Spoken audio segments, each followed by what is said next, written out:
ерекшелік Грузиядағы тіл мәселесі.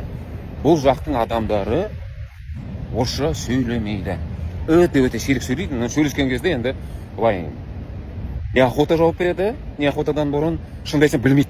Орыс тілін білмейді. Жастар тілін білмейді деп айтсам болады. Үлкен поколенияда еще орыс тілінен білім бар. Былайынан енді қарап тұрсаң, бәріміз бір совет өкіметінің астында болдық.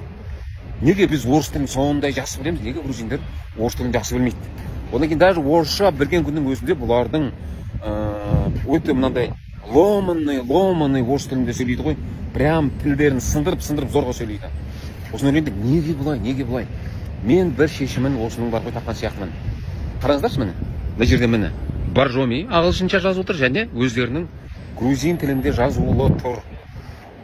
Оның себебі бұлардың орысша білмейтін себебі және өздерінің мықты акценттерінің болуының себебі бұлар өздерінің алфавитін берген жоқ. Совет өкіметі кезінде. Ойлайында, почему-то совет өкіметі бұлардың алфавитін алып қойған жоқ. Мысалы, біз басқа елдің бәрінің өздерінің алфавиттері болды. Мысалы, біз қазақтар, оңнан солға қарай төтеше жаздық. Біздің алфавитті алып қойды. Неге көштік? Кириллицаға көшіп алдық.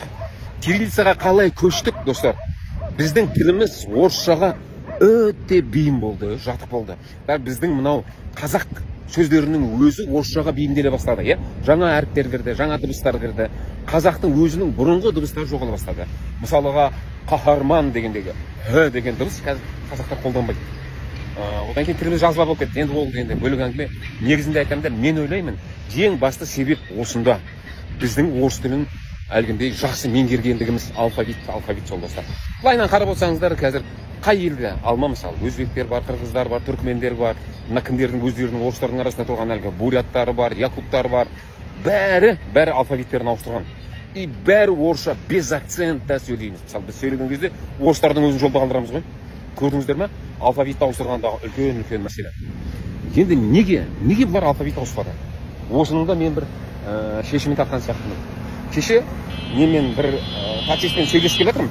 Сол әңгімелесіп келген кезде осы ой келді да, сол оймен сіздермен бөлісіп үшін. Айтам да, сендердің Сталинге деген қарым-қатынастары қандай деймін ғой. Сонда әлгі таксист жігіт айтады, біз дейді Сталинді мақтан тұтамыз дейді. Біздің ұлт болғаннан дейді, мықты адам. Бірақ дейді, Сталиннің бізге жасаған жақсылығы жоқ дейді. Берген ештеңкесі жоқ дейді да. Сол кезде осы ой сарт ете қалды. Сендер деймін, Сталиннің сендерге берген ең үлкен жақсылығы бар деймін.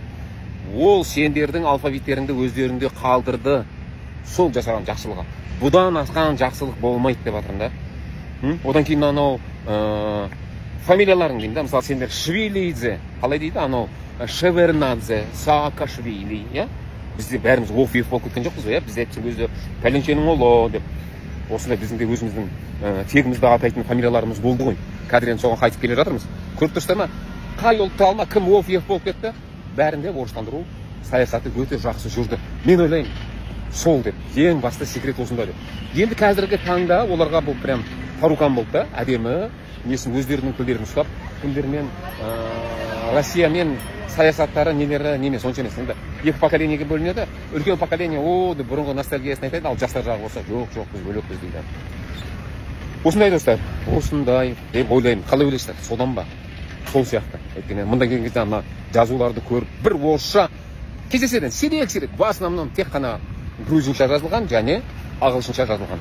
Бірақ енді возможно бұларда ағылшындандыру саясаты жүрген. Бірақ енді алфавиттерінде несе проблем жоқ қой. Түркияда ғой ол. Түркия деген қандай мемлекет достар, олар тек қана түркше жазбайды ғой. Ешқайсысы несі дейді. Орысша да жазбайды, ағылшынша да жазбайды. Енді ол держава ғой. Қандай болып жатпайын болғаннан кейін. Осындай ойлар, достар, осындай түйінді жасап жатырмын. Қалай ойлайсыздар? Келісесіздер ме? Жазып отырыңыздар. Ал қалған нәрсесін тосын соңына қарай тағы да түйген нәрселер бар, оны бөлек айтып берейін. Хотя енді өздеріңіз қараңыздаршы, еще бұлардың діні бір жақын болу керек қой енді. Бұлайынан қарсы алу керек қой орыстар. О, діні бір болған кейін жоқ. Біз дініміз бөлек болса да. Осындай алфавит қой достар, алфавит.